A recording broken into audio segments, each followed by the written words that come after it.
గురుమధ్యే స్థితం విశ్వం విశ్వమధ్యే స్థితౌ గురుః గురుర్విశ్వం న చాన్యోస్తి తస్మై శ్రీ సాయి గురవే నమః. బ్రహ్మానందం పరమసుఖదం కేవలం జ్ఞానమూర్తిం ద్వంద్వాతీతం గగనసదృశ్యం తత్వమస్యాదిలక్ష్యం ఏకం నిత్యం విమలవచలం సర్వధీ సాక్షిభూతం సాయినాథం త్రిగుణరహితం సద్గురుం తం నమామి. శ్రీ సచ్చిదానంద సమర్థ సద్గురు సాయినాథ్ మహారాజ్ కీ జై. జై సాయినాథ్ బాబా. శ్రీ గురుభ్యో నమః. సాయినాథుని యొక్క అఖండమైనటువంటి కృపా విశేషం 17వ అధ్యాయంలో అద్భుతమైనటువంటి సాధనా సంబంధమైనటువంటి రహస్యాలు, తర్వాత తత్వానికి సంబంధించినటువంటి విషయాలు పరిపూర్ణముగా మనకు దర్శనమవుతూ ఉన్నాయి. అయితే వాటిని మనం ఇప్పుడు చేస్తున్నటువంటిది శ్రవణం. అంటే శ్రద్ధాభక్తులతో ఆ ముముక్షత్వం, మోక్షాన్ని ఇచ్చగా, అంటే మోక్షం కావాలి అని కోరుకొని, మోక్షం అంటే బంధనము నుంచి బయటపడటం, ఆనంద సామ్రాజ్యం, కేవల ఆనందం, ఆదివ్యత్వం. అంటే ఈ జగత్తులో దేని ద్వారా రానటువంటి సౌఖ్యము ఆత్మసాక్షాత్కారం ద్వారా మాత్రమే వస్తుంది అనేటువంటిది సుస్పష్టంగా చెప్పారు సచ్చరిత్రలో.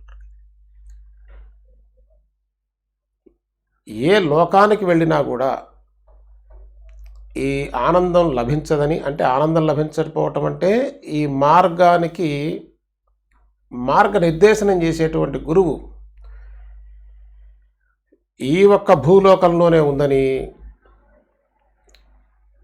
లేదా మరొక చోట బ్రహ్మలోకంలో ఉందని, బ్రహ్మలోకంలో ఆత్మజ్ఞానం పొందటం ఇంతకన్నా కఠినమైనటువంటి స్థితి, సాధనా సంపత్తి అవసరం అవుతాయి ఎక్కడ అని చెప్పి మనకి సచ్చరిత్ర సుస్పష్టంగా బోధిస్తూ ఉన్నది. కాబట్టి మనకి ఇప్పుడు ఉన్నటువంటి అవకాశం చాలా అద్భుతమైనటువంటిది.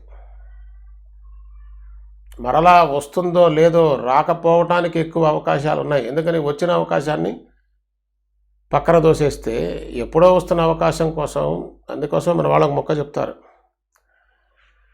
ఇంట్లో ఉన్న కడవలో నీళ్లు కింద పారబోసేట మబ్బులో వంక చూస్తున్నట్ట కురుస్తుందా లేదా అని.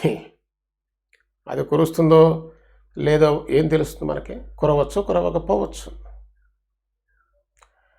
ఉన్న అవకాశాన్ని కోల్పోయి దాన్ని లక్ష్య పెట్టకుండా ఎప్పుడో ఏదో మళ్ళీ వస్తే చేస్తానేటువంటి వాడు ఎటువంటి స్థితిలో ఉన్నవాడో మనకి అవగతం అవుతూనే ఉన్నది. ఇది ఒక్కటి తప్ప. మరి భగవత్ సాక్షాత్కారం అండి, ఆత్మ సాక్షాత్కారం అని అంటున్నాం, సచ్చరిత్ర చెప్తున్నదండి, మనం అంటాం కాదు. ఎక్కడా కూడా భగవత్ సాక్షాత్కారం అని చెప్పట్లా. అంటే దాన్ని బట్టి మనకేమర్థమవుతుంది?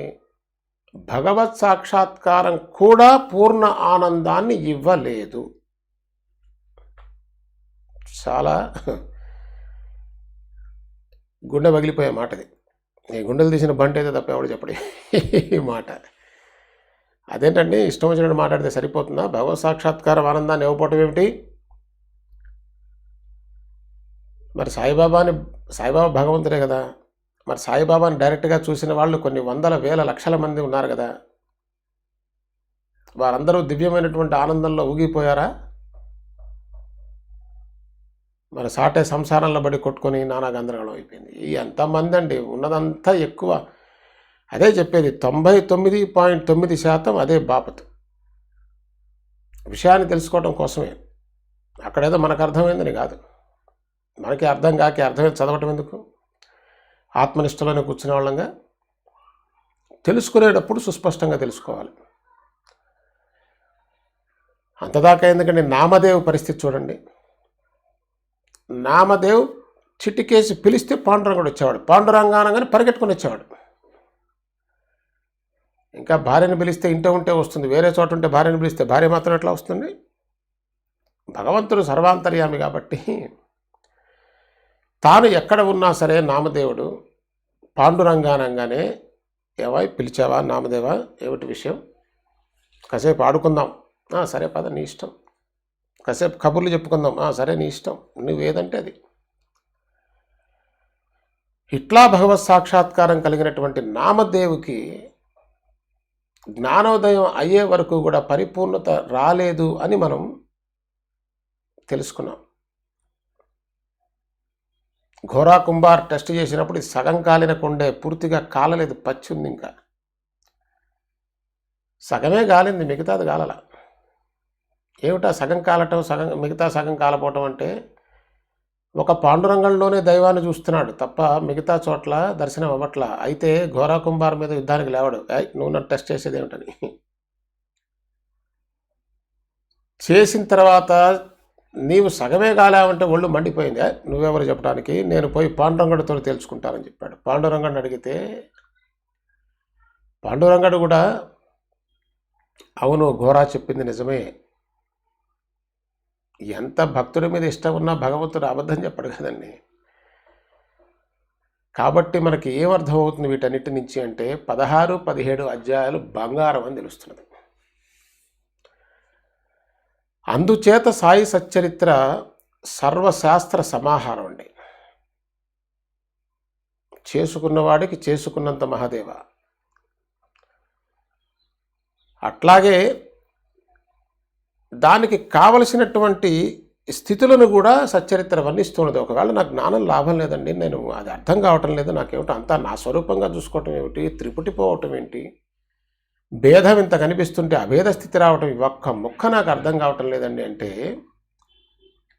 దానికి కూడా మార్గం చెప్పారు సాయిబాబా. సద్గ్రంథాలు పఠన చేయి, భగవన్నామ సంకీర్తన చేస్తూ ఉండు, సాధ్యమైనంత వరకు ప్రాపంచిక విషయాల్లో తగులుకోకుండా ఉండు, ఎంతో అంతే, ఎంతవరకు నీ అవసరమో ఎంతవరకు నువ్వు చేయగలవో అంతవరకే నువ్వు చేసేసాయి. ఎందుకంటే పూర్తిగా చేయటం ప్రపంచంలో పరమాత్మకే సాధ్యపడలేదని మనం చెప్పకూడదు, కానీ వాస్తవంగా అలా కనిపిస్తుంది, అంతే కదా. అందరం ఏం చెప్తాం, ప్రపంచంలో పర్ఫెక్షన్ లేదని. కరెక్ట్, ఎందుకంటే అది ఆభాస, దాంట్లో పర్ఫెక్షన్ ఎట్లా ఉంటుంది, పరమాత్మలో పర్ఫెక్షన్ ఉంటుంది. ఇవన్నీ మన మనసుకి ఆ తీవ్ర తపన ఉన్నవారికి, మనందరికీ అంటే అందరికీ కాదండి, అందరికీ కాదని సచ్చరిత్రే చెప్తున్నది కదా. అందరికీ అన్నీ ఎప్పుడూ కాదు అని చెప్తూ నీవు అడిగినంత మాత్రాన్ని ఇవ్వటం కూడా కుదరదు. అది తెలిసి అడుగుతున్నావా, తెలియక అడుగుతున్నావా, ఏమడుగుతున్నావు, నీకు ఏది అడుగుతుందో, నీకు ఏది శ్రేయస్కరమో అదే సద్గురువు ఇస్తారు, బాబా ఇస్తారు మనకి. అందుకోసమే సచ్చరిత్రలో అన్నీ చెప్పబడి ఉన్నాయి. మరి దాసగండ మహారాజుకి ఆయన బాబా జ్ఞాన సముపార్జన చేయమని చెప్పలా, నామ సంకీర్తన చేయగను, భగవన్నామం చేయి, 7 రోజులు చేస్తావా అంటే ఆయన 100 కండిషన్లు పెట్టాడు. పాండురంగను కనిపిస్తానంటే చేస్తాను బాబా. అందుకోసమే గురువుకి ఎంత బాధ్యత ఉంటుందో నిజానికి అంతకన్నా ఎక్కువ బాధ్యత ఆ గురువును అనుసరించేటువంటి శిష్యుడికి ఉంటుంది, లేదా భక్తుడికి ఉంటుంది, లేదా సేవకుడికి ఉంటుంది. నాకేం బాధ్యత లేదనుకోవటం మనల్ని మనం ఆత్మ వంచన చేసుకోవటమే. కాబట్టి ఈ విషయాన్ని కూడా స్పష్టం చేశారు. 16, 17 అధ్యాయాల్లో చెప్పబడిందంతా కూడా పూర్ణ బ్రహ్మనిష్ట, ఆత్మజ్ఞాన సముపార్జన కోసం చెప్పబడింది అని చెబుతూ, ఆత్మజ్ఞాన సముపార్జన మాత్రమే పూర్ణ సుఖాన్ని, ఆనందాన్ని ఇవ్వగలదు. ఎందుకని, మాయని అంతా కూడా నెట్టవతల బారేస్తున్నారండి ఆత్మజ్ఞానంలో, అంతే కదా. ప్రపంచాన్ని, భార్యని, బిడ్డలని, ఆస్తిపాస్తుల్ని, పేరు ప్రఖ్యాతుల్ని, ఆఖరికి నీ శరీరాన్ని, నీ మనస్సుని, బుద్ధిని, ఇంద్రియాలని మొత్తం తోసవతల బారేస్తే మిగిలేది పరమాత్మ. ఆ దృష్టితో చూస్తే యావత్ విశ్వం మొత్తం నీ స్వరూపంగా భాషిస్తుందని చెప్తున్నారు, కానీ భగవంతుడి స్వరూపంగానో మరొక స్వరూపంగానో కనిపిస్తుందని చెప్పట్లేదండి. అసలు ఇది అర్థమవటమే చాలా కష్టం. ఎందుకని కష్టం అంటే అజ్ఞానం విపరీతంగా ఉన్నప్పుడు సత్యం ఎక్కడ బోధపడుతుంది మనకి? వాస్తవంగా చెప్పుకోవటంలో దాంట్లో కూడా సిగ్గుపడితే మనం దేనికి పనికిరాం. అంటే సత్యాన్నే కనీసం యాక్సెప్ట్ చేయగలగాలి కదా. అది మనకు అందిందా లేదా మన అనుభవంలోకి వచ్చిందా అనేది secondary. That is the final. కాబట్టి మరలా మనం గుర్తుంచుకోవాల్సినటువంటి ముఖ్యమైన విషయం ఏంటంటే ఆత్మజ్ఞానం ఒక్కటే పరిపూర్ణమైనటువంటి ఆనందాన్ని ఇస్తున్నదని, దుఃఖాన్ని సమూలనంగా నాశనం చేయగలిగింది ఒక్క ఆత్మజ్ఞానమే తప్ప అన్యము కాదు. అందుకోసమే చూడండి, మనం భక్తులను గమనించినప్పుడు కూడా నాకు ఈ దర్శనం జరిగిందని మహా సంబరపడిపోతారు. ఎంతసేపు ఉంటుంది అది ఆనందం? 2 రోజులు. లేదా ఎవరన్నా ఎప్పుడైనా కనిపిస్తే ఎవరికైనా చెప్పుకోవడానికి ఆనందంగా ఉంటుంది. తర్వాత ఏ దుఃఖమే రాదా? వస్తుంది. ఎందుకని? మరి భగవత్ సాక్షాత్కారం కలిగిందిగా, ఎందుకు దుఃఖం వస్తున్నది? ఎందుకు బాధ కలుగుతున్నది? అంటే నీకు కనిపించింది భగవంతుడే, నీకు భిన్నంగా కనిపించాడుగా. ద్వంద్వం ఉంది కదా. భగవంతుడు ఒకడు, నీవొకడు, ఇద్దరున్నారు కదా. మరి ఎప్పుడు పోతుందండి? ఏకాత్మ భావన మర్చిపోవటానికే వీలు లేదు. ఎందుకంటే ఎక్కడెక్కడ తిరిగినా ఏం చేసినా చివరికి ఇంటికి రాక తప్పదండి. ఎన్ని విన్నా, ఎన్ని కన్నా, ఎన్ని చూసినా, ఎన్ని జన్మలు ఎత్తినా చివరికి ఆత్మానుభూతి కలగటమే పరాకాష్ట. అప్పుడే పరిపూర్ణమైనటువంటి జ్ఞానము నీవంటే ఎవరో నీకు తెలియటం అప్పుడు మాత్రమే జరుగుతుంది. తద్వారా ఉన్నది భగవంతుడు కాదు, ఉన్నది నీవే. అందుకోసమే సాయిబాబా చరాచర జగత్తు మొత్తం నేనై ఉన్నాను అని చెప్పడంలో ఉన్నటువంటి ఆంతర్యం అది. ఇది the final state, the supreme state. అందుకోసమే రాజాది రాజ, యోగిరాజ, పరబ్రహ్మ, సచ్చిదానంద సమర్థ సద్గురు సాయినాథ్ మహారాజ్కి జై అని చెప్పి ఎవరు ఈ విశ్వం మొత్తాన్ని తన స్వరూపంగా దర్శిస్తూ ఉంటారో నిజంగా అది సాధ్యమవుతుందా అండి? మనకి డౌట్ వస్తూనే ఉంటుంది. అదేదో సాయిబాబా లాంటి వారికే తప్ప మామూలు వాళ్ళకి సాధ్యపడుతుందా? మామూలు వాళ్ళంటే ఉద్దేశం ఏంటి? ప్రయత్నం చేయని వాళ్ళనే సాధ్యపడదు. ప్రయత్నిస్తే అవుతుందా అండి? లేకపోతే సచ్చరిత్రలు ఎందుకు చెప్తారు? అసలు నువ్వు ప్రయత్నించినా కూడా జరగకపోయినట్లయితే సచ్చరిత్రలో చెప్పడం అనేది హాస్యాస్పదమైన విషయం. అంటే ఎక్కడ లోపం ఉంది? నీవు త్రికరణ శుద్ధిగా ప్రయత్నం చేస్తున్నావా లేదా అన్నదాన్ని బట్టే ఉంది తప్ప అది కష్టమా, తేలిక, వస్తుందా, రాదా, ఈ ప్రశ్నలన్నీ కూడా నిజం చెప్పాలంటే అసమర్థుడు వేసేటువంటి ప్రశ్నలండి. దాని యందు అనురక్తి లేక తప్పించుకుపోయేవాడు మాట్లాడే మాటలు ఇవన్నీ కూడా. మరి ఇటువంటి ప్రశ్నలు కూడా మన నిత్య జీవితంలో అడగం. డబ్బు సంపాదించడం కష్టమా అంటే ఇవన్నీ ఎవరు సంపాదించకుండా ఉన్నారు? అందరూ వాళ్ళ తాహతను బట్టి సంపాదిస్తూనే ఉన్నారు. మరి సంసారం చాలా కష్టం నాయన, చాలా కష్టాలని మనం చూస్తూనే ఉన్నాం. కానీ పెళ్లి చేసుకోకుండా ఎవడుంటాలో పెళ్లి చేసుకుంటూనే ఉన్నాడు. ఎందుకని? దాన్ని నేను మేనేజ్ చేయగలననేటువంటి విశ్వాసం. ఏది మేనేజ్ చేయలేవో దాన్ని మేనేజ్ చేయగలిగినటువంటి విశ్వాసంతో చేసుకుని గోతిలో పడుతున్నారు అందరూ. పడని వాడేవాడు లేడు. పడ్డ తర్వాత అమ్మో అయ్యో అంటున్నాం. కానీ దేనిని సాధించవలసి ఉన్నదో, ఏది సాధిస్తే పూర్ణ ఆనందం వస్తుందో దాని పట్ల మాత్రం 100 రకాల ప్రశ్నలు వేస్తుంటాం. వివాహం చేసుకునే ముందు ఈ ప్రశ్న ఎవరు వేరెందుకని? అమ్మో నేను ఈ కుటుంబాన్ని సాకగలనా? అసలు ఆ ప్రశ్నే రాదండి. పెళ్లి చూపులు చూసే వాళ్ళతో మాట్లాడండి. ఎవరైతే పెళ్లి చూపులు చూస్తూ ఉంటారో, అరే నువ్వు సంసారం ఎవరు మొయ్యి అంటాడు. ఏమిటి నువ్వేం మాట్లాడుతున్నావు? ఇంతమంది చేయంగా నేను చేయలేనా? వాళ్ళు ఏం చేశారో వీడికి తెలియదు. తెలుసు, కానీ మాయ కమ్మేస్తుందండి. మోహం అటుపక్క చూడనివ్వదు. అది దుస్తరం, దాటలేవు. కానీ దూకేస్తున్నాం. ఏది మునిగిపోయేదాంట్లోకి, తేలేదాంట్లోకి రావాలంటే 1000 ప్రశ్నలు వేస్తున్నావు. అంటే ఏంటంటే విషయం ఇక్కడ బాబా అడిగినటువంటి శ్రద్ధ దీని మీద లేదు. వివాహం పట్ల శ్రద్ధ ఉన్నది. అది ముంచేసినా తుంచేసినా ఏం చేసినా చితగొట్టినా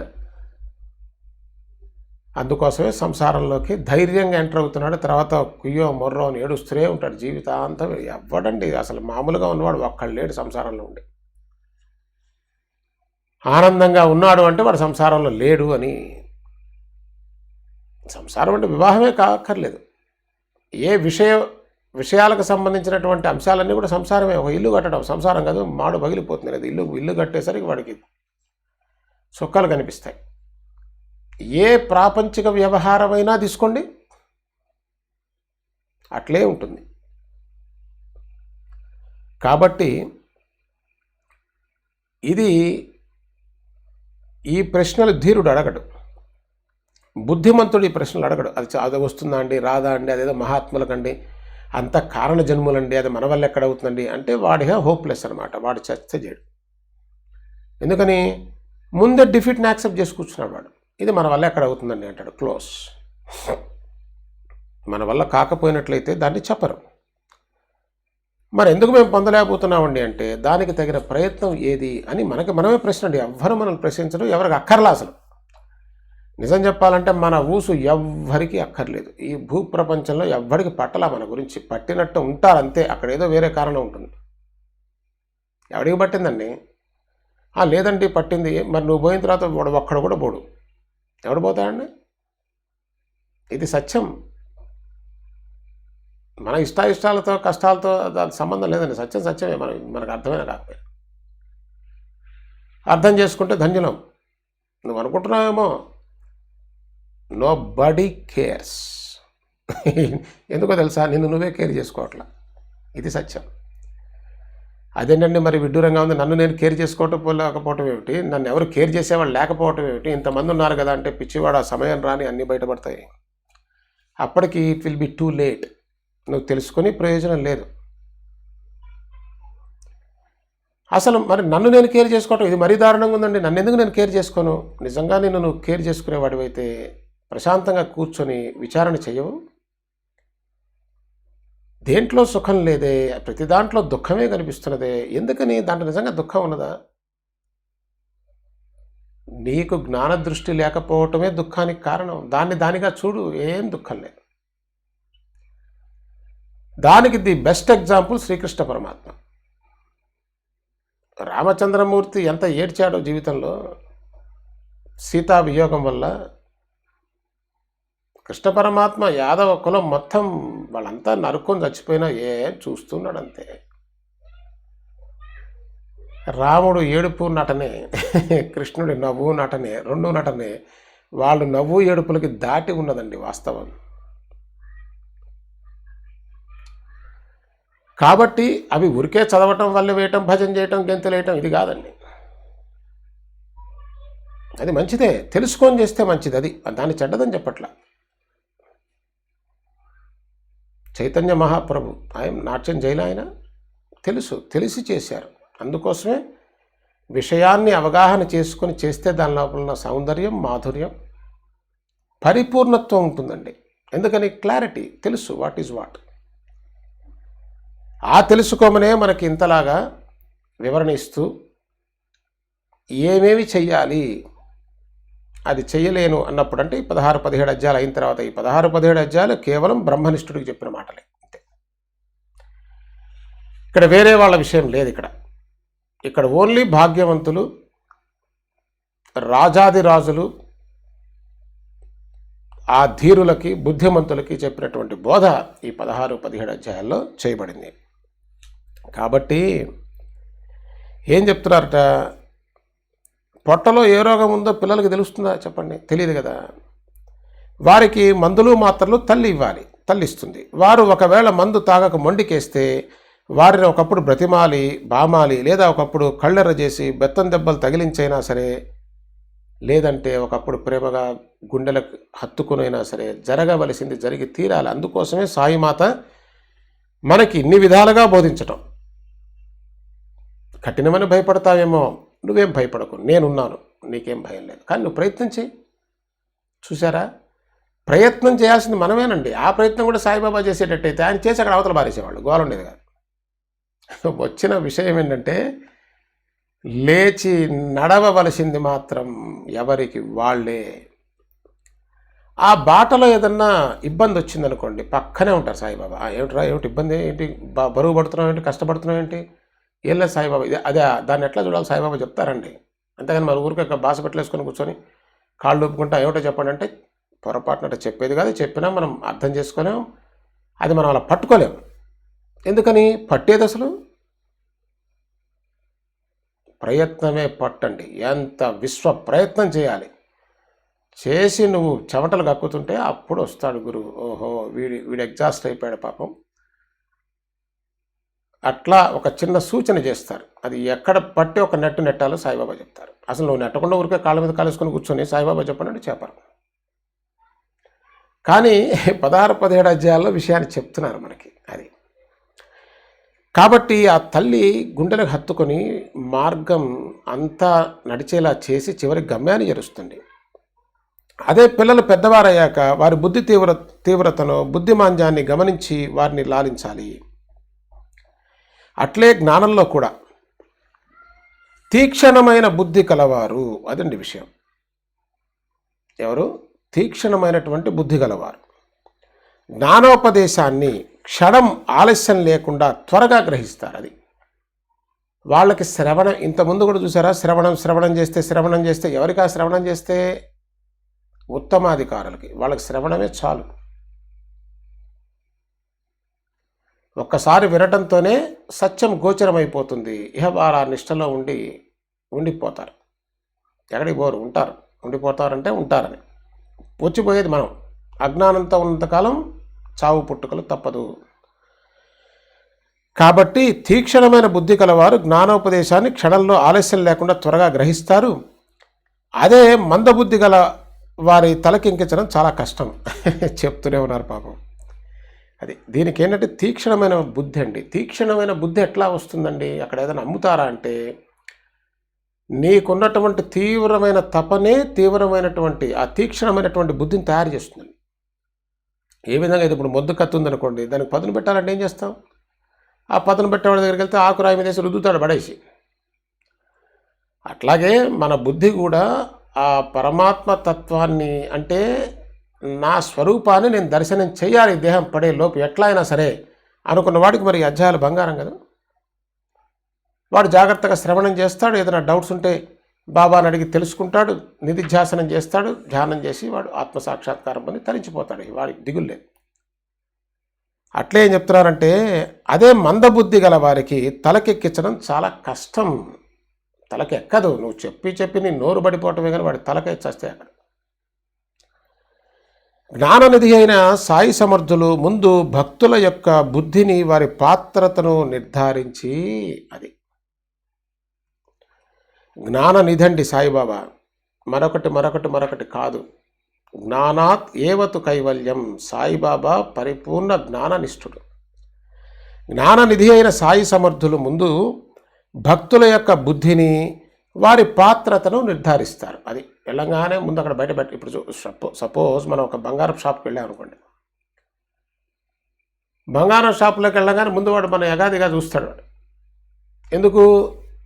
వాడు మనిషిని చూడంగానే వాళ్ళు ఎక్స్పర్ట్స్ అండి దాంట్లో. సద్గురువు కూడా అట్లా ఎక్స్పర్ట్. చూడంగానే చెప్పేస్తాడు వీడి జాతకం ఏమిటి, వీడి కథ ఏమిటి, వీడి వ్యవహారం ఎంత, వీడి శక్తి ఎంత, వీడి సామర్థ్యం ఏంటి, వీడి పరిస్థితి ఏంటి, వీడి జీవన విధానం ఏమిటి. మరి అదే పెద్ద గోల్డ్ షాప్కి వెళ్ళి ఒక చిన్న పిల్లవాడు వెళ్ళి ఏమంటే నాకు అది చూపించండి పక్కన అవడమని చెప్తాడు. చూపించరు. లేదా ఒక బికారిగా ఉండి ఒక మామూలుగా వెళ్ళాడు అనుకున్నా, నీకేం కావాలి అని వాడు 100 ప్రశ్నలు వేస్తాడు వీడిని. ఎందుకంటే వాడు తెలుసు వీడు కొనే రకం కాదని. అదే నువ్వు BMW వెళ్ళి నీ వెంట వాడు సెక్యూరిటీ వాడు వస్తే నీ వ్యవహారం, నీ నడక, నీ చూపు, నీ వస్త్రాలు, నీ అటైర్ మొత్తం చెప్పేస్తుంది. వాడిని లోపలికి తీసుకెళ్ళి అరే ముందు అయ్యగారి కాస్త కొబ్బరి నీళ్ళలో కాఫీనో కూల్ డ్రింకో తీసుకురా సార్, మీరు విశ్రాంతి తీసుకోండి సార్ కాస్త ముందు, అరే ఏసీ పెంచు కాస్త. అదండి అర్హత ఉన్నవాడి వ్యవహారం అది. అదే బుక్కా పకీర్ లేకపోతే ఏమీ లేకుండా ఒక బిచ్చగాడు లోపలికి వెళ్తే అసలు లోపలికి రానివ్వరండి, తోసి అవతల బారేస్తారు. బయట సెక్యూరిటీ గార్డు ఉంటాడు, వాడికి తెలుసు. అంతే ఇది కూడా. తర్వాత ఆ లోపల కూర్చున్న వాడి యొక్క స్థితి స్థాయిని బట్టి, వాడి భాషను బట్టి, వాడు అడిగేటువంటి వ్యవహారాన్ని బట్టి వాడు బంగారం కాదండి నాకు వజ్ర వైఢూర్యాలు కావాలంటాడు. వజ్ర వైఢూర్యాలు అక్కడ డిస్ప్లేలో పెట్టరండి. ఎక్కడ లోపల లాకర్లో సేఫ్ రూమ్లో జాగ్రత్తగా దాచి దానిని తగిన వాళ్ళు వచ్చినప్పుడు బయట పెడతారు. అంతేగాని ఎవడెవడు టామ్ అండ్ హ్యారీ వీళ్ళందరూ వస్తుంటే వాళ్ళందరికీ వజ్రం ఉందని కొంటారా, అది అప్పుడు అడగడం. అటు అడిగా అంటే అది వజ్రం కాదని అర్థం. జాగ్రత్త పడాలి. ఎంత జాగ్రత్తగా పెడతారు వజ్రాలని, వైఢూర్యాలని. అసలు డిస్ప్లేలో పెట్టనవి. నెంబర్ 1 డైమండ్ కోహినూర్ ఎక్కడ పెట్టాలి? పాపం దొరికిన వాడికి ₹1,00,000 ఇస్తాను డమ్మని తెచ్చాట. మరి ఏం చెప్తాం? పోనీ ఆ అర్హత లేని వాడికి ఆ అర్హత ఆ విషయం తెలిసినా వాడు తట్టుకోలేడండి, ఎగిరిపోతాడు. కాబట్టి సద్గురువుకి తెలుసు.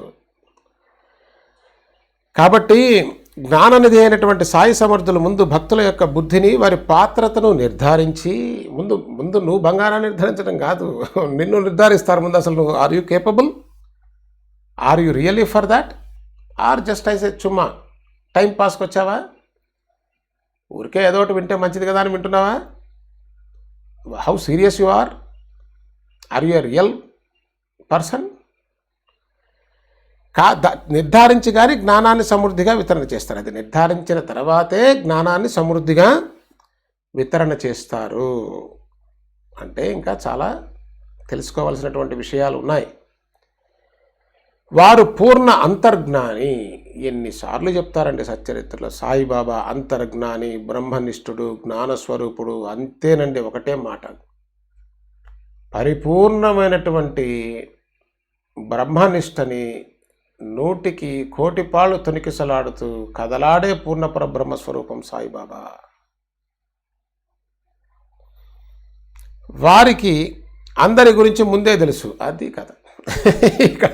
ఇంకా వీడికి కస్టమర్ లోపలికి వస్తే వాడి అటైర్, వాడి వేషం, వాడి భాష అంతా చూసి, వేషం వేయచ్చండి, భాషను బట్టి చెప్పేస్తాడు. మళ్ళీ వీడు అరువు సొమ్ము వేసుకొచ్చాడా, వాడి సొమ్ము వేసుకొచ్చాడా, వీడికి చూపించాలా అక్కర్లేదా అనేది వాడు ఆ తర్వాత నిర్ణయిస్తాడు. అట్లాగా సాయిబాబాకి వాడు ముందు బయలుదేరక రాకముందే అసలు వాడి వ్యవహారం ఏంటో అందరి గురించి ముందే తెలుసు.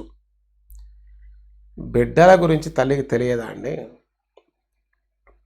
పెద్దవాడు ఏం చేస్తుంటాడు, చిన్నవాడు ఏం చేస్తుంటాడు, పెద్దమ్మ ఎలా ఉంటుంది, చిన్నమ్మ ఎలా ఉంటుంది, వాళ్ళ మనస్తత్వాలు ఏంటి, వాళ్ళ ఇష్టాయిష్టాలు ఏంటి, వాళ్ళ కోరికలు ఏంటి, వాళ్ళకి ఏది చేస్తే బాధపడతారు, ఏది చేస్తే సంతోషిస్తారు, తల్లికి తెలియదా? తల్లి దగ్గర అండి. అమ్మ పుట్టిల్లు మేనమామకి ఎరుకలేదా అంటే, పుట్టింది అమ్మాను మేనమామ పుట్టింది ఒకే ఇంట్లోనే కదా. వారి వారి అర్హతలను అనుసరించి సాధనను నియమిస్తారు. ఇది మనం జాగ్రత్తగా అర్థం చేసుకుంటే సంతోషంగా ఉంటుంది. మనం అడిగామనో లేకపోతే అదేదో బాగుందనో ఎక్కడ చదివామనో అట్లా కుదరదు అసలు. అందుకోసమే దాన్ని బట్టి వారి వారి యొక్క అర్హతను బట్టి, అందుకోసమే దాసగండ మహారాజుకి ఒక రకమైనటువంటి సాధన, ఉపాసనీ బాబాకి ఒక రకమైన సాధన, కాకాసాహెబ్ దీక్షిత్ గారికి ఒక రకమైనటువంటి సాధన, నిమోన్కర్ గారికి ఒక రకమైనటువంటి సాధన, షామాకి ఒక రకమైన సాధన, మహల్సాపతికి ఒక రకమైన సాధన, తాత్యాకి ఒక రకమైనటువంటి సాధన. అది వారి వారి అర్హతలను అనుసరించి సాధనను నియమిస్తారు. అబ్దుల్లా కూడా ఆయనకి తగినటువంటి సాధన ఆయనకి. అట్లే వారి వారి అర్హతలను తెలుసుకొని వారి యోగ్యతలను అయోగ్యతలను అనుసరించి భక్తుల బాధ్యతలు వహిస్తారు. అది అంటే మార్గనిర్దేశనం చేస్తారు, భక్తుల బాధ్యత వహిస్తారంటే. మనం పైకి వయస్సు మళ్ళిన వారి వలె కనిపించిన సాయి సిద్ధిని ఎదుట నిజంగా పిల్లల కంటే పిల్లలం. అంతే కదండి. ఇప్పుడు బ్రహ్మనిష్ఠుడి దగ్గర అందరూ కూడా పిల్లలే. దక్షిణామూర్తి మౌన వ్యాఖ్య ప్రకటిత పరబ్రహ్మతత్వం యువానం. మరి ఆయన చాలా చిన్నవాళ్ళ వేస్తారు ఫోటోల్లో. దక్షిణామూర్తిని మీరు నేను ఇద్దరం చూడలేదుగా, చూస్తే ఇక్కడ కూర్చోం. అందుకని దక్షిణామూర్తి మనకి కనిపిస్తున్నది ఫోటోలో. ఫోటోలో ఎట్లా వేస్తారు? గురుర్ యువ, గురువు గారేమో యువకుడు, శిష్యులేమో వృద్ధులు. గడ్డాలు మీసాలు నెరిసిపోయి వృద్ధాతి వృద్ధులు. అంటే శరీరం యొక్క స్థితి కాదు చెప్పేది. వారు చిన్నవారు, వయసులో చిన్నవారైనప్పటికీ కూడా పరిపూర్ణ మూర్తీభవించినటువంటి జ్ఞానస్వరూపం దక్షిణామూర్తి. అంటే మన జ్ఞానం రావాలంటే అంతే. ఆ దక్షిణామూర్తి దక్షిణాం దిక్కులో కూర్చున్న సాయిబాబా, అంతే. ఏమిటి తేడా? ఇంకా ఆ దక్షిణామూర్తి మనం ఎప్పుడు చూడలే. ఇంక సాయిబాబాను చూసిన వాళ్ళు ఉన్నారు, ఆ దక్షిణామూర్తిని కూడా చూసిన వాళ్ళు ఉండవచ్చు, ఉంటారు. లేకపోతే ఉన్నారన్నట్టు తెలిసింది. చూశారు కాబట్టే ఉన్నారు, ఉన్నారు కాబట్టే చూశారు. అంతే. మనం పైకి వయసు వెళ్ళిన వారి వలె కనిపించిన సాయి సిద్ధిని ఎదుట నిజంగా పిల్లలం కంటే పిల్లలం. ఎందుకని? బాలుడా అని పిలిస్తే దాని అర్థం ఏంటో తెలుసా అండి? అజ్ఞానని. అంటే జ్ఞానం పరిపూర్ణత రానప్పుడు బాలుడనే పిలుస్తారు. వేదాంత పరిభాషలో కూడా బాలక అంటే నీవు చాలా పిల్లవాడివి, నీకు విషయం తెలియలేదని. జ్ఞాని పరిపూర్ణంగా తెలిసినటువంటి వారిని. ఎప్పుడూ వినోదం కోసం ఆతృత పడతాం. మనకి జోక్స్ అంటే చాలా సరదాగా ఉంటుంది, చాలా రిలీఫ్గా ఉంటుంది, చక్కగా హాయిగా నవ్వుకుంటాం మనం. బాబా వినోదానికి నిలయం అది. ఇంకేం కావాలి? బాబా దగ్గర జ్ఞానం ఉన్నది, తర్వాత బాబా దగ్గర చక్కని వినోదం ఉన్నది. వినోదానికి నిలయం. ఎక్కడ ఎవరికి ఏది రుచిస్తుందో చక్కగా తెలుసుకొని భక్తుల కోరికలను తీర్చి వారిని సంతుష్టులను చేస్తారు. అది ఎక్కడ ఎవరికి ఏది రుచిస్తుందో చూడండి. ఎక్కడ ఎవరికి ఏది రుచిస్తుందో అంటే మనం తిరిగి అరిగించుకునేది ఇస్తారని సాయిబాబా. అది బాగా తెలుసుకొని భక్తుల కోరికలను తీర్చి వారి సంతుష్టులను చేస్తారు సాయిబాబా. బుద్ధిమంతులు కానీ లేదా మందబుద్ధులు కానీ ఈ చరిత్రను పఠిస్తే పరమానందం కలుగుతుంది. సూపర్. బుద్ధిమంతుడా, బుద్ధిహీనుడా అనే సమస్య లేదు. ఎందుకని? బుద్ధిహీనుడు కూడా జాగ్రత్తగా ఈ చరిత్రని పఠనం చేస్తే వాడు బుద్ధిమంతుడు అవుతాడు. వాడు చదవకముందు కదా బుద్ధిహీనుడు. మరి ఆల్రెడీ వీడు బుద్ధిమంతుడే కదండి. బుద్ధిమంతుడికి కూడా మరి ఎందుకని పరమానందం కలుగుతుందంటే బుద్ధిమంతుడికి విషయం తెలిసిన విషయాన్ని, తన స్వరూపాన్ని తాను మరలా దర్శనం చేసుకుని అబ్బా అని ఆనందిస్తాడు. మన మొహాన్ని మనం ఎందుకు చూసుకుంటామండి అస్తమానం? మన మొహం మనకు తెలియదా ఏమిటి? ప్రపంచానికి ఎట్లా ఉన్నా మనకు మాత్రం బ్రహ్మాండంగా ఉంటుంది. అందుకని 100 సార్లు చూసుకుంటూ ఉంటాం మనం. ఎట్లా ఉంది ఎట్లా బ్రహ్మాండంగా ఉందో మనలో మనం ఆనందిస్తుంటాం, మురిసిపోతుంటాం. అది వేరే విషయం. అదేవిధంగా బుద్ధిమంతుడైనటువంటి వాడు కూడా అంటే జ్ఞాని అనుకున్నట్లయితే తాను ఎరిగిన సత్యమే కదా సచ్చరిత్ర చెప్తున్నది. అట్లా ఇద్దరు బుద్ధిహీనులేమో బుద్ధిమంతులు అవుతారు, బుద్ధిమంతులేమో తన స్వరూపాన్ని తాను దర్శనం చేసి వరేవా సూపర్, ఇదంతా సత్యవచనమే ఉన్నది, నా ముఖం నేనే చూస్తున్నాను అనేటువంటి భావంలో ఇద్దరు ఆనందిస్తారట. శ్రవణం చేస్తే వినాలనే కుతూహలం పెరుగుతుంది. అది శ్రవణం చేస్తూ ఉంటే ఆహా సూపర్గా ఉంది. ఏమిటి? జ్ఞానికి నా స్వరూపమే, ఇంకా దానికి అంతు పొంతు ఉండదు. అనంతం కదా, దానికి అంతం ఏమిటి? నా స్వరూపం నేను దర్శిస్తూ ఉంటే దానికి అంతు పొంతు ఉంటుందండి. వేరు చూస్తుంటే అవిసుగ్గా ఉండేది కాదు, ఇంకోటి చూస్తుంటాం. కానీ ఎవరి మొహం వాళ్ళకి ఎప్పుడైనా విసుగు పుడుతుందో చెప్పండి? అసలు చిన్న ఈ ఉపమానమే చెప్పేస్తుంది. ఎంత వృద్ధాప్యం వచ్చినా, ఎంత భయంకరంగా ఉన్న వాళ్ళ మొహం వాళ్ళకి చక్కగానే అనిపిస్తుంది. అందుకే చూసుకుంటారు అద్దంలో, చక్కగా ఆనందంగా చూసుకొని మురిసిపోతుంటారు. ఇంకా దానిపైన రకరకాల వస్త్రాలు, దుస్తులు, మేకప్ చేసి మొత్తం అంతా చేసి తనలో తాను ఆనందిస్తుంటాడు. వెధవై ఈ రాలిపోయే శరీరం, జరావస్థలో శరీరం అంతా ముడతలు పడిపోయి వేళ్లాడుతున్న శరీరాన్ని చూసే మురిసిపోతున్నావే. అసలు నిత్య సౌందర్యమైనటువంటి, నిత్య యవ్వనమైనటువంటి, నూతనమైనటువంటి నీ యొక్క అసలు స్వరూపాన్ని చూస్తే ఏం ఆగగలం మనం? చెప్పండి. అంటే అక్కడ నేను అన్న దాంట్లో ఉన్నదండి. ఫాల్స్ నేను చూసుకొని మురిసిపోతున్నావా? అసలు నేను చూస్తే అసలు నిలబడగలవా? యథవైవ ఈ రోల్డ్ గోల్డ్ చిలకలు పొడి బంగారం చూసే కింద మీద అయిపోతున్నావే, అసలు ఒరిజినల్ డైమండ్స్ తీసుకొచ్చి నీ ముందు పోస్తే ఏమైపోతావు? అందుకే పోయినావు ఏదో అయిపోతాడని. కానీ వాస్తవానికి మన అందరం అదే. మనకి తెలిసినా తెలియకపోయినా, అర్థమైనా అర్థం కాకపోయినా, అనుభవంలోకి వచ్చినా రాకపోయినా, ఇదంతా కూడా the most precious, most beautiful, వెల కట్టలేనటువంటి సౌందర్యం అది ఆత్మ సౌందర్యం. ఏదో దిక్కుమాల శరీర సౌందర్యానికే కింద మీద అయిపోతున్నాం మనం. ఆత్మ సౌందర్యమే సౌందర్యం, ఆత్మ ఆనందమే ఆనందం. కాబట్టి శ్రవణం చేస్తే వినాలనేటువంటి కుతూహలం పెరుగుతూ ఉంటుంది. మననం చేస్తే సంతృప్తి, ఆనందం లభిస్తాయి, పరిపూర్ణమైనటువంటి ఆనందం లభిస్తుంది. మరలా పఠిస్తే పరమార్థ జ్ఞానం కలుగుతుంది. అది పరమార్థం అంటే పూర్ణ జ్ఞానం. పరమార్థ జ్ఞానం అంటే మనకు సంబంధించిన జ్ఞానం అండి, మళ్ళీ ఏదో అనుకోబాకండి. పరమార్థ జ్ఞానం అంటే మళ్ళీ ఏ దేవుడి గురించో దేని గురించో అనుకున్నారు. అసలు దేవుడు ప్రస్తావన రాలేదు చూసారా? 16, 17 ఇది సత్యం అండి. ఈ సత్యం తెలియదు కాబట్టి మనం అట్లా పలు విధాలుగా మనసు పోతూ ఉన్నది. ఏం చేస్తాడు సద్గురువు అయినా చూస్తూ ఉంటాడు. సాయిబాబా కూడా వీడిని తిప్పడానికి ప్రయత్నం చేస్తూ ఉంటారు. కానీ నువ్వు తిరగాలి, సాయిబాబా తిప్పటం కాదు. ఎవరికి వాళ్ళు అని ఎవరో చెప్పారు. వీడికి ఇంకా అసలు ఈ ఆలోచన రాలేదు. కారణం ఏంటో తెలుసా అంటే సరైన దెబ్బ తగలేదని.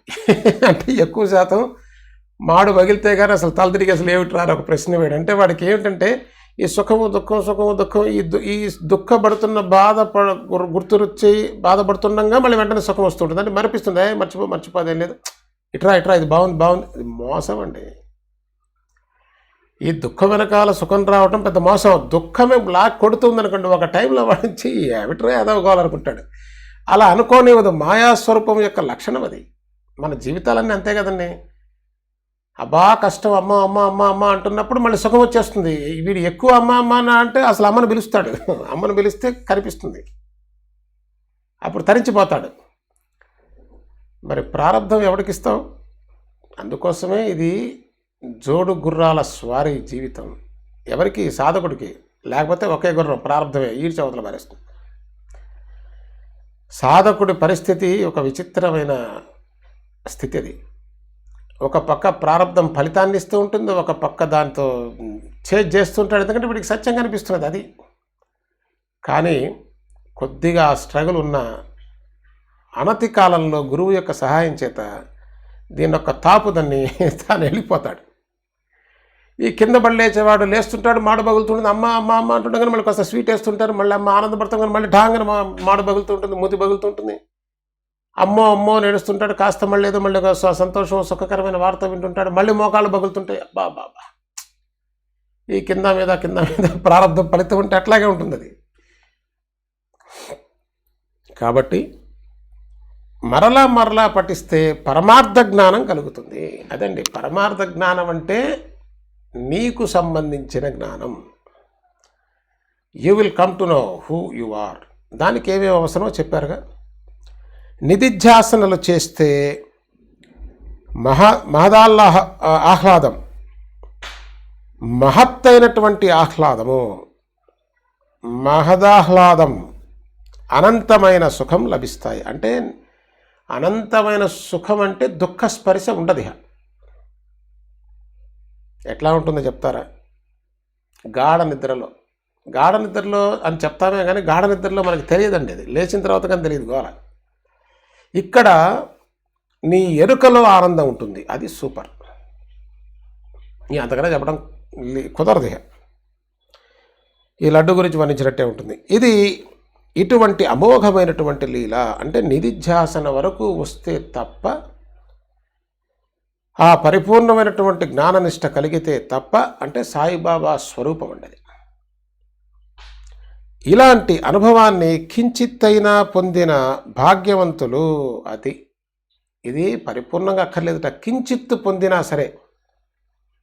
మరి భగవాన్ రమణ మహర్షి గారు అట్లా కించిత్తు పొందబట్టే దాన్ని వదలలేక దాన్ని పూర్తిగా పొందారు. ఇలాంటి అనుభవాన్ని కించిత్తైనా పొందిన భాగ్యవంతులు, ఆ పరమానందాన్ని పొందినటువంటి భాగ్యవంతులు కాయ వాచ మనసుతో సాయికి అంకితమైపోయారు. ఇంకెవడొస్తాడు వెనక్కి? ఈ విధవ దరిద్ర ఈ దుఃఖంలోకి, అజ్ఞానంలోకి, ఈ ద్వంద్వంలోకి, జీవ జగత్ ఈశ్వరుడు అనేటువంటి త్రిపుటిలోకి ఎవ్వడు రాడు అసలు. కానీ మనకు రివర్స్లో కనిపిస్తుంది, అటెవడు రాడని. ఎందుకనంటే దాని రుచి చూడలేదుగా, సమస్యది. ఇలాంటి అనుభవాన్ని కించిత్తైనా పొందిన భాగ్యవంతులు కాయ వాచ మనస్సుతో, అంటే త్రికరణ శుద్ధిగా సాయికి అంకితమైపోతారు. అంతే, వాడు మళ్ళీ వెనక్కిరాడు. ఇది రుచి చూశాడా, ఇహ ప్రపంచమంతా పరమచండాలంగా కనిపిస్తుంది. అది ఒక స్థితిలోనండి. తర్వాత ప్రపంచం చండాలంగా కనిపించదు వాస్తవానికి. That's a wrong statement. ప్రపంచం తన స్వరూపంగా కనిపిస్తుందండి. తన స్వరూపం తనకు చండాలం ఉంటుందా చెప్పండి? పరమ ఆనందంగా ఉంటుంది. సాయి లీలలు తర్కానికి అంతుపట్టనివి. ఇది ఊరికే తర్కించేవి కాదు, నోరు మూసుకొని సాధన చేసి దాన్ని పొంది అనుభవించేవి. కానీ ఊరికే పనికిమాల తర్కం. ఎవడికి కావాల తర్కం? కూటికా గుడ్డకా దేనికి పనికిరాదు. ఏమి తర్కిస్తావు? ఒకటే లెక్కండి, అనుభవించేవాడు తర్కించలేడండి. చూడండి, మంచి సడ్రసోపేతమైన భోజనం చేస్తుంటే ఎవరిని అందుకోసం భోంచేసేవాడు మాట్లాడబాగండి అంటారు. ఎందుకని? దాన్ని ఎంజాయ్ చేయాలి కదా. అదే చూడండి, మనం మాట్లాడుతూ భోంచేస్తే, సెల్ ఫోన్లో మాట్లాడుతూ భోంచేయండి, గడ్డి తిన్నట్టు ఉంటుంది. మనందరి జీవితాల్లో ఉన్న అనుభవమే, దీన్ని కాదనలేక. ఒక్కసారి ఏం చేస్తాం, భోజనాన్ని కూర్చోగానే మన అదృష్టవశాత్తు మంచి సెల్ ఫోన్ ఒకటి పెట్టుకుంటాం, ఎవడో ఫోన్ చేస్తాడు, అది కట్ చేయలేము, ఈ అన్నం మధ్యలో లేవలేము. వాడితో మాట్లాడుతూ నోట్లో కొట్టుకుంటూ ఉంటాం. అసలు దీని తాలూకా రుచి తెలియదు, పచ్చి తెలియదు, అయిపోయింది, చేయగడుకుంటాం. ఏం తిన్నాం, వాడితో మాట్లాడుతూ గోల. అందుకోసం పూర్ణ ఆనందంగా ఉన్న వాడికి భాషణ ఉండదు. వాడు మాట్లాడు. He don't want to disturb his state. For what? దేనికోసం డిస్టర్బ్ చేసుకోవాలి చెప్పండి? ఇక్కడ అంతకన్నా గొప్పది ఏదైనా ఉంటే దాన్ని డిస్టర్బ్ చేయొచ్చు. అన్నీ దానికన్నా తక్కువ రకమే కదా, అంత తగ్గు రకమే. మేలిమే అన్నిటికన్నా గొప్పది, పరమ ఉత్కృష్టమైంది పొందిన తర్వాత ఇంకా దేనికోసం దాన్ని పోగొట్టుకుంటాడంటే పోగొట్టుకోడు. అటువంటి అవకాశం జగన్మాతే మనకిస్తుందండి. ఏది నిన్ను ఇప్పుడు ఆడిస్తున్నదో అదే నీకు సహకరిస్తుంది రేపు ఆ స్థితికి వస్తే. ఎందుకంటే నువ్వు మహారాజు అయినావు కదా, అదే విషయం. కాబట్టి సాయిబాబా లీలలు తర్కానికి అంతుపట్టనివి. ఆ తర్కం న్యూసెన్స్, డిస్టర్బెన్స్. అది ఆ మాట్లాడటంలోనే గోల, అహంకారం. ఎందుకు? వాడేమన్నా నిన్ను అర్థిస్తున్నాడా? ఏమన్నా నీకు శరవస్సు శరణాగతి చెంది ఏమైనా అడుగుతున్నాడా? అడిగినా కూడా నువ్వు నిజంగా ఆ స్థితిలో ఉంటే వాడు పొందుతాడో పొందలేడో తెలుస్తుంది. వాడికి ఏం కావాలో చెప్పి పంపించేస్తావు. వాడెందుకు గోల? ఇప్పుడు అర్థమవుతుందండి. హేమాడ్ సాయి చరణాలకు శరణొచ్చి బ్రహ్మజ్ఞానం కోరి వచ్చిన వ్యక్తిని నిమిత్త మాత్రునిగా చేసి భక్తుల శ్రేయస్సుకై బాబా వినోదం ద్వారా జ్ఞాన ప్రదానం చేయడం చెప్పాడు. వినోదం ద్వారా జ్ఞాన ప్రదానం. తర్వాతి అధ్యాయం ఇంతకంటే మధురమై శ్రవణార్థుల కోరికను తీరుస్తుంది. బాబా నా మనసులో రహస్యంగా ఉన్న కోరికను స్పష్టంగా వెల్లడి చేసి తీరటం. నేను మాధవరావు వద్దకు వెళ్ళి అతనికి బాబా యొక్క సందేశాన్ని అందించి బాబా యొక్క అనుగ్రహాన్ని పొందిన విషయాన్ని సంపూర్ణంగా వినండి అంటే హేమాడ్ పంత్ గారికి సంబంధించిన విషయం వస్తుంది నెక్స్ట్ దాంట్లో. స్వస్తి శ్రీ సంత సజ్జన ప్రేరితము భక్త హేమాడ్ పంత్ విరచితమైన శ్రీ సాయి సమర్థ సచ్చరితంలో బ్రహ్మజ్ఞాన కథనము అను 17వ అధ్యాయము సంపూర్ణము. శ్రీ సద్గురు సాయినాథార్పణమస్తు. శుభం భవతు. సమర్థ సద్గురు సాయినాథ్ మహారాజ్ కి జై. జై సాయినాథ్ బాబా. శ్రీ గురుభ్యో నమః. సాయినాథ్.